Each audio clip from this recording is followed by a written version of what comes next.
We got nowhere to be, just a slow dance with the summer heat. The world outside can't wait a few, 'cause right now we got nothing else to do. The sun is peeking through. Hello everyone, and welcome back again. So today the weather isn't the greatest. It's on and off showers all day, so there's not really much I could be getting on with. Don't want to go down to the allotment because I'm just going to make a mess digging in all the mud whilst it's all this wet, or trying to build anything whilst it's this wet. There's just no point. So I've been doing a little bit inside the Polytunnel at home, and I just thought I'd give you a quick look around, show you what we've been doing, and talk through some of the plans that I've got that I want to try and get done over winter, and what we're going to be doing in this space over winter. I have rebuilt my compost bays at home.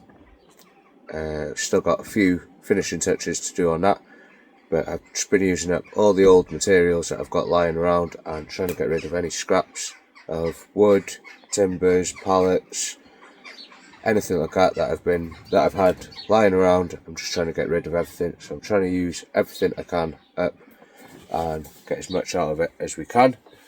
So we'll have a quick look around this Polytunnel and show you what we've done here, because last time you would have seen this, it was chock-a-block full of tomatoes, and now there isn't a single tomato plant in here.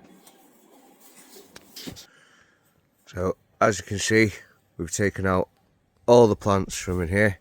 I wanted to get it empty, completely empty, so I'd have plenty of space to do what I want to do. All the pots been pulled out, all the compost been emptied back onto the beds. I've added a bag of farmyard manure to each side and a path of wood chips in the middle, just to try and keep everything clean. This back bed is completely cleared. Got baler straw there for the chickens, and I'm keeping the pumpkins in here out the rain. Again, a couple more pumpkins on this shelf up here, and the last of the tomatoes just ripening up there. Now, might notice the bench on this side. I wanted to put a bench in here last year, but I didn't get a chance, so I just put these shelves up. They were great, but I can't fit enough on them. And putting them on the floor, there's a lot of wasted space. So decent sized bench on this side means I can put a lot of trays along here and get a lot of seedlings in here in the spring and get things ready for planting out. It'll be a lot easier doing it all on that bench. The growing space underneath I am still going to be using. The plan is I've got another piece of plywood to go on the top here, so it's just 2 pieces of plywood. There's only 6 screws in each piece, so I'll be able to take them off. The frame I can leave up and use it as support for any of the plants that are going to be in there. So I'll be able to either run a trellis right the way along flat and have the plants grow up through it, that way they'll be supported at this height, or we can tie them, or it gives me a lot more options to support the plants. And if we're going to be growing any giant vegetables in here, support is a must. So to have this at this height will be very handy, because if I do grow, say, a cucumber in here and it grows up, I'll be able to rest it on the netting or on the trellising along here, which will take the weight off the main plant.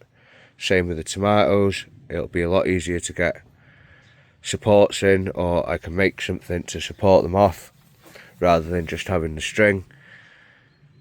It's a long way to tie anything, you know, if you want to try and get something underneath the fruit to support it. It's a long way to hang anything. So if the fruit are low, I can hang things off this, or if the fruit are at this height, I can rest them on whatever's on this. It just makes sense to keep the frame in and have the top that I can just remove nice and easily and put it back over winter as soon as I want. I've got storage space underneath there so I can keep all my tools under there dry if need be over winter. Still got workspace. I'm not losing out on any space by bringing all my tools in under there if I have to. So that is the polytunnel. We do still have a couple of carrots left in this bed, but these two are empty, and I've bought my comfrey concentrate in here. It just makes more sense to have it in here rather than round the back. So that is it for in the polytunnel. The rest of the garden needs a really good clear up, but this raised bed is empty.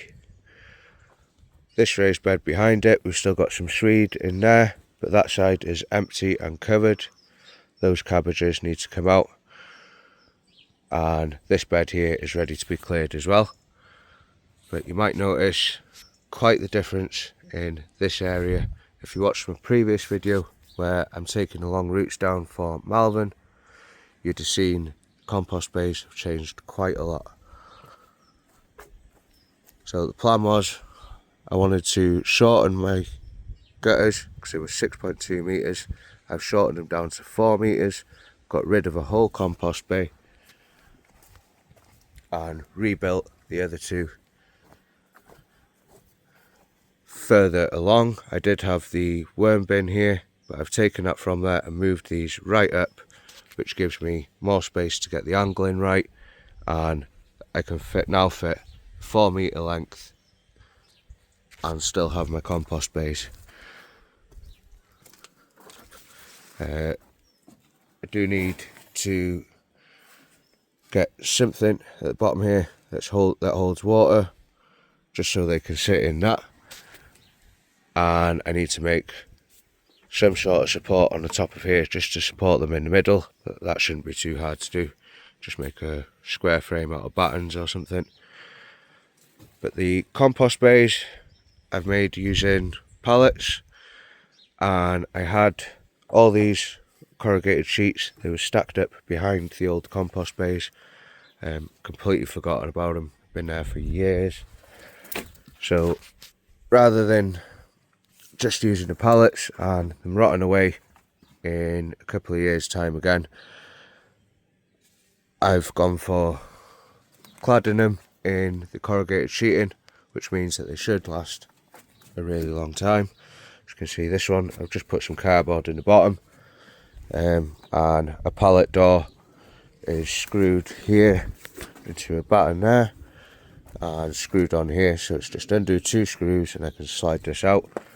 I'm going to use this old pallet to try and make a door for this side, but I'm thinking of putting leaf mould in this side and finished compost in this side, so we can get these 2 bays emptied out into this side, because I know there's some really nice looking stuff in these bays.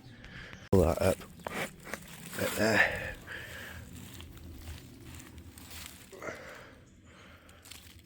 Really nice looking compost, and by spring that'll be lovely stuff to use.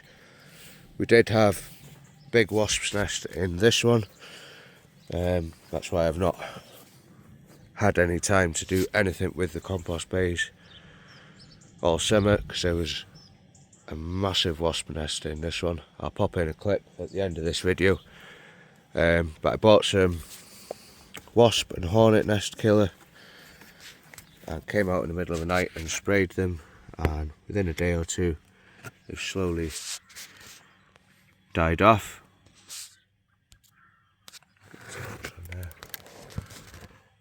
See, that was their entrance. I have seen 1 or 2 flying about, but that's about it. So I'm quite confident that we're going to be able to empty this, and it will be really interesting to see how big that nest was. So I'll be really careful when I empty this one out. So they can both get flipped into that bay there, which will give me 2 empty bays here. We've got the empty bay there for leaf mould.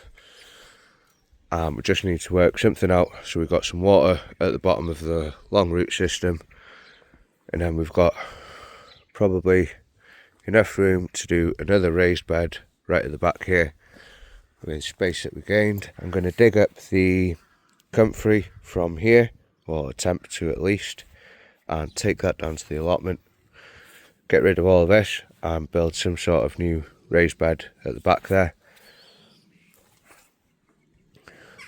We've got all the trays along the bottom here. That's where I'm going to be planting my garlic. I'm very late getting that done this year, but they all need sorting out, re-amending, and garlic planting in those.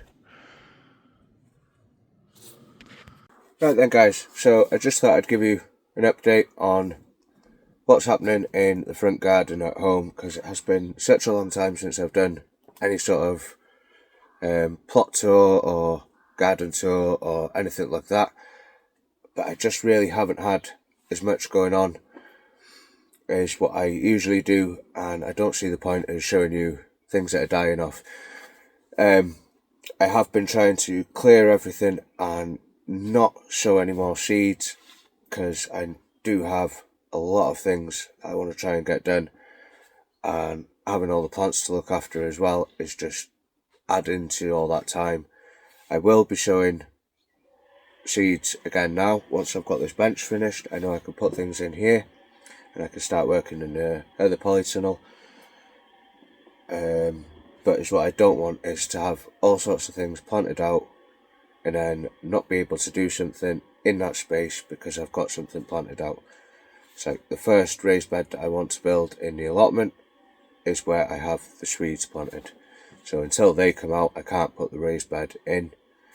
I could probably build it around them, but it'll only be a couple of weeks and I'll be able to pull them out and probably store them all anyway, if not chop them up and freeze them.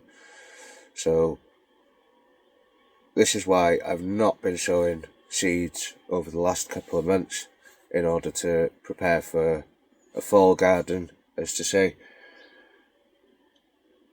I've been trying to keep everything to a minimal.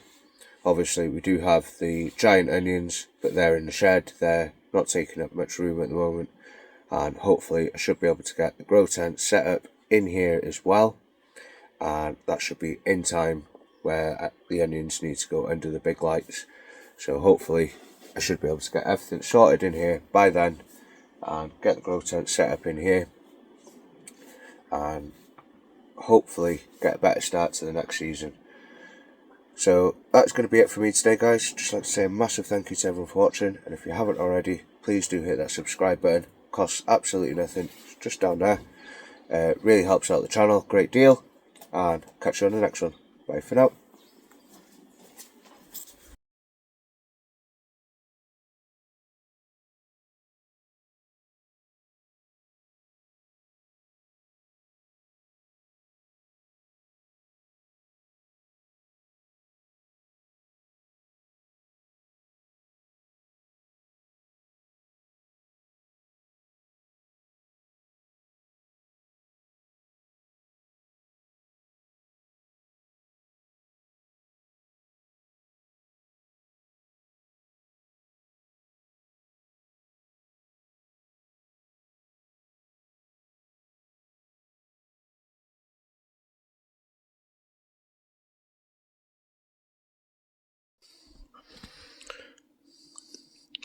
Well, that went better than planned.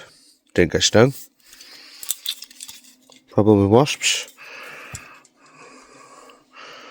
Hyperpower. Wasp, nest and hornet killer. Works a treat.